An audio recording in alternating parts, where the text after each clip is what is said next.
तो हमारे आज की जो कहानी होने वाली है, वो कहानी कुछ ऐसी है कि एक शख्स है, जो कि दूसरे शख्स से 4 लाख रुपए उधार लेता है और ये 4 लाख रुपए उधार सिर्फ़ इसलिए लेता है, ताकि उसी शख्स को मरवा सके। मतलब कि जिससे पैसा ले रहा है 4 लाख, उसी की सुपारी दे डालता है। आखिर क्यों? कहानी काफ़ी इंटरेस्टिंग होगी, तो चलिए कहानी की ओर बढ़ते हैं, तब तक आप चैनल को सब्सक्राइब कर लीजिए। तो हेलो एवरीवन, मैं हूँ विवेक सिंह और एक नई कहानी में आपका स्वागत करता हूँ। उम्मीद करता हूँ आप और आपका पूरा परिवार स्वस्थ और अच्छे होंगे। तो चलिए कहानी को शुरू करते हैं। तो हमारी आज की कहानी बिहार के राजधानी पटना की है, साल 2021। इस कहानी के में जो पहले शख्स है वो है डॉक्टर विश्वजीत चतुर्वेदी और इनकी बीवी जिनका नाम रिमझिम है। ये कहानी है रिमझिम की। तो इनकी उम्र 45 साल। पेशे से ये एक ब्यूटिशियन है और इनके कुछ और भी साइड से बिजनेस है, जैसे कि ये पैसे उधार पे देती है, कुछ ब्याज वगैरह पे पैसा देती हैं और इनका और बिजनेस है, वो आपको कहानी में आगे पता चलेगा। तो ये लोग पटना के इसकी पूरी जगह है, वहां पे रहते हैं। तो ये कहानी 2021 की है, नवंबर का मंथ है। तो होता क्या है कि एक दिन रोज रिमझिम अपने काम पे गई रहती है, पार्लर। अब पार्लर जाती है, उनका जो अमूमन टाइम होता है वो समय वो वापस घर नहीं आती। तो परिवार वालों को चिंता होती है। अब वो कॉल करता है, कॉल बंद बताता है फोन। लेकिन रात के समय होता है तो वो कुछ कर नहीं पाते, इंतजार करते हैं। हाँ, सुबह जैसे होती है तो वहाँ अपने उनका इलाका जो था, वहाँ पे इसकी पूरी जहाँ पे वो रहते थे, उसी पुलिस स्टेशन में वो कंप्लेंट दर्ज करते हैं कि मेरी जो बहू है, मेरी जो बीवी है, वो गायब हो चुकी है। मतलब कि मिलने के लिए आई नहीं है कल से। हमने तमाम पता किया कि वो मतलब है कि नहीं पार्लर में, तो पता चला कि नहीं है, वो निकल चुकी है। तब पुलिस छानबीन शुरू करती है। अच्छा, अब इधर पुलिस छानबीन शुरू करते हैं, वहीं कुछ दूरी पे नौबतपुर है। वहां पे लगभग सुबह के 9 बजे, 24 नवंबर के सुबह 9 बजे एक शख्स को एक महिला की लाश मिलती है।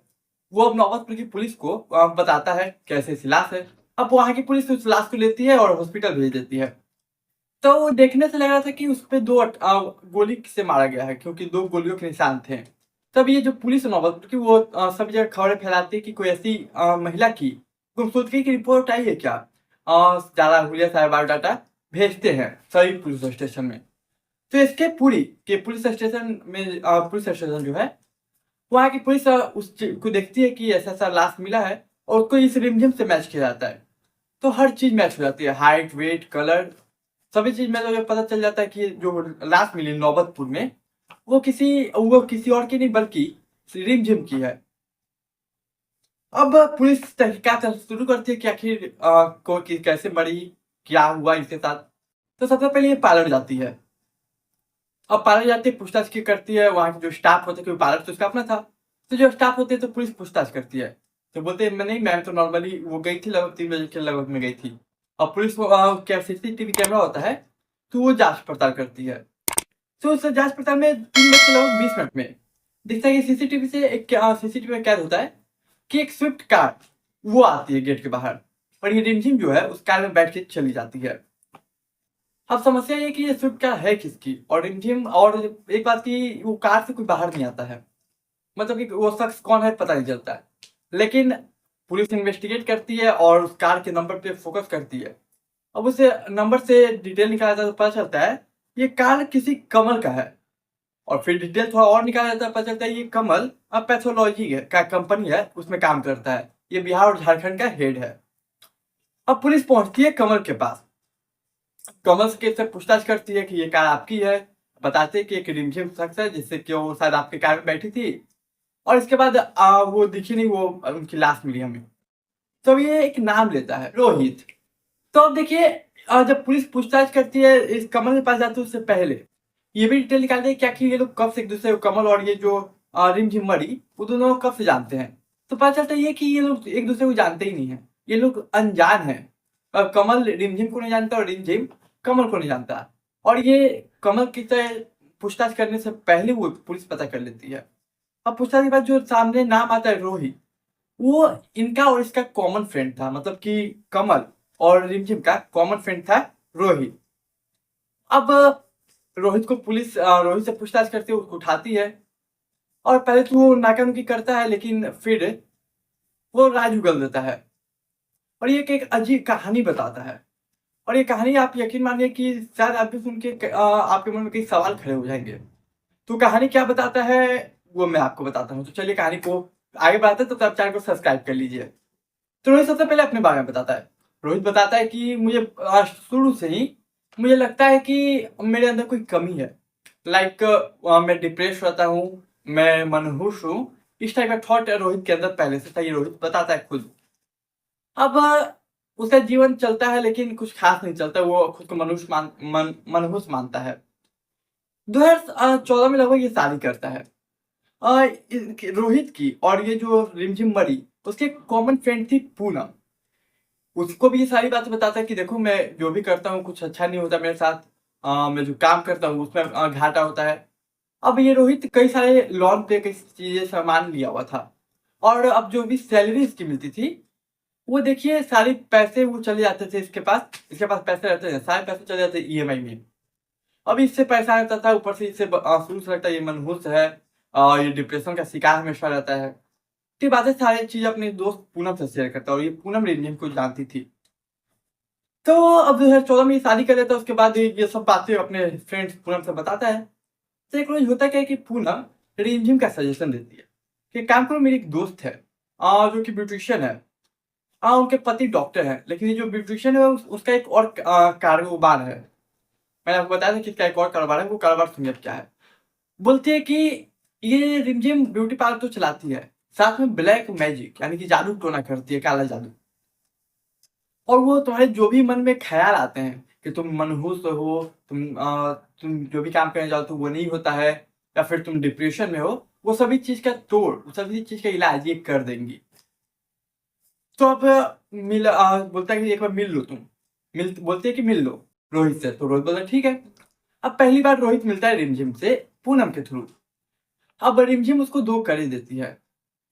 अब 2 करे देती है। अब देखिए उसके जीवन में थोड़ा सा कह सकते हैं अच्छा होता है, इत्तेफाक होता है। ये होता इत्तेफाक है। अब थोड़ा सा अच्छा होता है तो अब ये जो रोहित है उसको रिमझिम के ऊपर यकीन हो जाता है।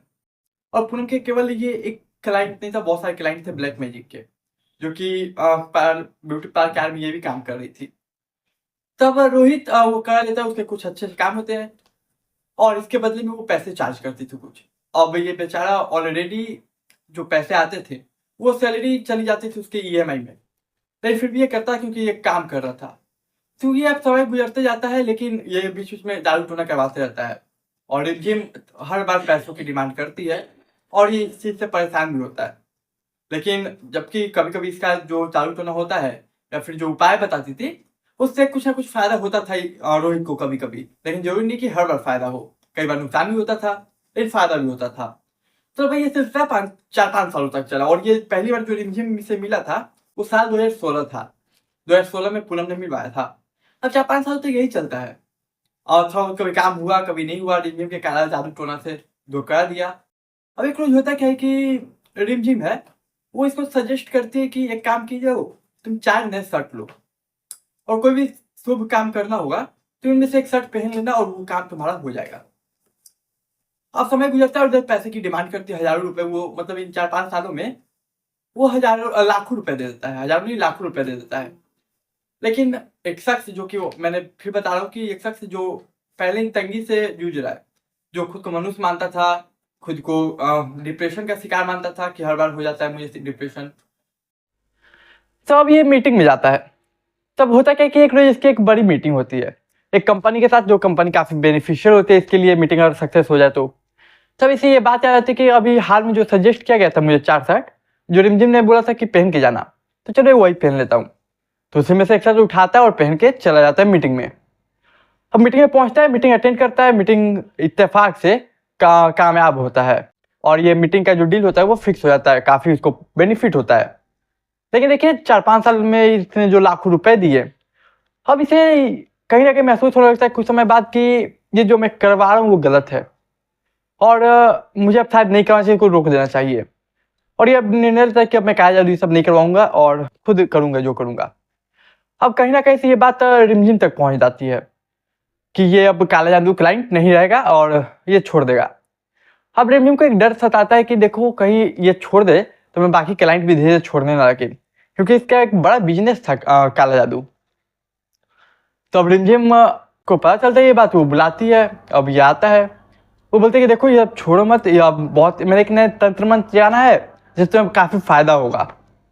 अब रोहित बोलता है कि नहीं मुझे नहीं करना, ये सब नहीं करवाना है, मेरे पास पैसे नहीं है। बाकायदा उसके पास सच में मतलब नहीं सॉरी सच में उसके पास पैसे नहीं थे। तो बोलता नहीं है क्योंकि सारे पैसे ईएमआई में चले जाते थे। तो ये बोलती है पहले प्यार से, लेकिन फिर धमकाती है कि देखो अगर तुम नहीं मानोगे प्यार से मेरी बात, तो मैं तुम्हारे परिवार को पे काला जादू कर दूंगी, जिससे फिर बहुत बुरा होगा तुम्हारे जीवन में। अब ये रोहित डर जाता है इस बात को सुन के, क्योंकि ये बताता है रोहित स्टेटमेंट में अपना बयान में कि पिछले महीने या पिछले साल इसके देवर उसकी मौत हो गई थी, और वो भी पहले क्लाइंट था लेकिन बाद में ये छोड़ देता है, ये सब क्लाइंट हट जाता है। अब इससे रोहित को डर हो जाता है कि अब मैं करूँ तो करूँ क्या। अब वो वहां से चला जाता है और फिर अपने कुछ दोस्तों से मिलता है कुछ समय बाद कि देख भाई ऐसा ऐसा हालत है, मैं फंस चुका हूँ, अब मैं निकलूँ कैसे। बहुत मैंने सोचा लेकिन मुझे एक तरकीब, सिर्फ एक तरकीब दिखी, इसके अलावा मुझे कुछ तरकीब लगती है कि उससे मैं बच सकता हूँ। तो दोस्त पूछते क्या तरकीब है, तो बोलता है कि अब इसे रास्ते से हटाना होगा। अब रास्ते से हटाएंगे तभी मेरा समस्या का समाधान होगा और शायद इससे छुटकारा मिलेगा। तो पता नहीं वो मेरे साथ क्या, मेरे परिवार के साथ क्या काला जादू कर दे। अब दोस्त बोलते देखो मैं तो तेरी इसमें मदद नहीं कर सकता, लेकिन हाँ मेरे दो दोस्त मैं कुछ लोग जानता हूँ जो कि शूटर है, शायद वो तेरी मदद कर दे। तब उन दो लोगों को बुलाया जाता है, दो शूटर को हायर किया जाता है। रोहित दो शूटर को हायर करता है, लेकिन ये शूटर की डिमांड होती है 4 लाख रुपए। अब रोहित ऑलरेडी गरीब था, उसका फाइनेंशियल स्टेटस कुछ सही नहीं था। अब बोलता है कि पैसे कहाँ से दूं इतने, तो वो दिमाग लगाता है। इसके बाद वो निर्णय लेता है कि काम करते हैं ये पैसे क्यों ना रिमझिम से लिया जाए, और रिमझिम से पैसे लेते हैं तो उसे मारने के बाद पैसे वापस करने भी नहीं पड़ेंगे। मैं बता रहा कि इसका साइड एक बिजनेस था, उसमें से एक काला जादू था और एक ये भी था, मतलब पैसे ब्याज पे देना। तब एक रोज कॉल करता है कि देखिए मुझे एक बड़ा प्रोजेक्ट मिलने वाला है जिसमें काफी पैसे लग रहे हैं, जिसमें मुझे आपकी मदद चाहिए 4 लाख रुपए की। तो रिमझिम पैसे देती थी ब्याज पे, तो वो बोलती ठीक है, तो 15% के ब्याज पे वो 4 लाख रुपए दे देती है। और ये पैसे 4 लाख रोहित लेकर उस सुपारी को किलर को दे देता है। दो सुपारी को पैसे दे दिए, आधा पैसा देता है, आधा पैसे मारने के बाद का डील होता है। तब समस्या की इसके लिए कि अब बुलाया कैसे जाए, कहाँ बुलाया जाए, कहाँ मारा जाए, और कैसे ये क्यों आएगी मेरे लिए, क्योंकि वो पूजा पाठ जो भी तो वो बुलाती है मुझे, इस जगह ना उस जगह ना। तो ये दिमाग लगाता है और एक स्टोरी रेडी करता है, और एक स्टोरी सुनाता है रिमझिम को। तो ये स्टोरी कुछ ऐसी होती है कि ये बोलता है रिमझिम को कॉल करके कि मैंने एक नौबतपुर में एक जमीन देखी है, काफी बड़ी जमीन है, तो मैं सोच रहा हूँ कि क्यों ना आपसे पूजा पाठ करवा लूँ, ताकि आप एक बार देख लेती तो शायद मेरी जमीन मतलब कोई नेगेटिव चीज तो नहीं है वहाँ पे, या कुछ बुरा ना हो मेरे साथ, इसलिए आप एक बार जमीन आके देख लीजिए, तो मैं फिर इस जमीन का डील फाइनल करके जमीन ले लूंगा। अब इसे एक बात अच्छे पता है कि रिमझिम को जब आएगी तो पूजा पाठ करवाएगी, पूजा पाठ यानी कि इनडायरेक्टली पैसा, और रिमझिम हाँ भी बोल देती है क्योंकि उसे पैसा चाहिए। अब वही 24 नवंबर की तारीख 2021 की आती है, और ये रिमझिम वही शुभ कार में बैठ के नौबतपुर पहुंचती है, और बोलते हैं नौबतपुर में, बताता है कि नौबतपुर में मैंने जमीन देखी है। और इसके बाद ये इस कार में दो दोस्त और होते हैं, 2-3 लोग। पहला रोहित सॉरी कमल, दूसरा सूरज, और एक ये रोहित, 3। और जो शूटर थे वो इंतजार कर रहे हैं नौबतपुर में उस जमीन के पास जहाँ पे वो आने वाली थी। अब वो पहुंचती है जमीन, अपना तंत्र मंत्र तमाम होता है, शाम शाम होता है, अंधेरा होता है। तो शाम अंधेरा होता है तो फिर तंत्र मंत्र अपना करती है, और ये भी रोहित बताता है कि वो जमीन की मिट्टी को टेस्ट करती है और अपना तंत्र मंत्र करती है। उसके बाद बोलते हैं कि जमीन तुम्हारे लिए काफी बेनिफिशियल होगा, इस जमीन को तुम ले लो। और इधर जो शूटर थे वो अब स्टार्ट करते हैं काम, फायरिंग। अब जैसे ही पहली फायरिंग करते हैं तो वो गोली मिस हो जाती है। अब मिस होती है तो इसे शक हो जाता है कि अब ये लोग मारने आए हैं मुझे। तब ये भागने की कोशिश करती है रिमझिम, लेकिन अफकोर्स कि वहाँ पे काफ़ी लोग थे, तो वो लोग पकड़ लेते हैं, और फिर ये जो बाकी शूटर थे वो गोलियाँ चलाते हैं 2, और रिमझिम वहीं पे मर जाती है। अब देखिए कि मैं बता दूँ, ये जो रोहित था, ये जो कमल था, ये जो सूरज था, ये लोग काफ़ी पढ़े लिखे थे। कमल केमिस्ट्री में बीएससी किया हुआ था। ये भी साइंस में से ही बीएससी किया हुआ था। उसका जो सूरज दोस्त था, और ये खुद जो रोहित था मुजफ्फरपुर का रहने वाला, वो भी पढ़ा लिखा था, काफ़ी ज़्यादा पढ़ा लिखा था, साइंस का ही स्टूडेंट था वो भी। और ये जो रोहित थे वो भी काफ़ी पढ़ा लिखा था। तो ये सभी पढ़े लिखे लोग थे, और ऊपर से देखिए कि रोहित के पास और भी विकल्प थे। वो चाहता पुलिस में कंप्लेंट कर देता कि मैं ऐसा धमकी दे रही है, ये काला जादू करवाती है अपना ब्यूटी पार्लर कार में, लेकिन वो ऐसा नहीं करता और मारने का प्लान बनाता है, क्योंकि उसे केवल यही रास्ता दिखता है। और अंधविश्वास बहुत जल्दी किसी पे हावी होता है। अब देखिए यही खुद को मनुष्य मानता था कि ये हमेशा डिप्रेशन में रहता है और एक बार शायद किसी ने कह दिया था कि तुम पे काला जादू का वो है और इसलिए कामयाब नहीं हो पा रहे हो, इसलिए तुम हमेशा परेशानी में रहते हो।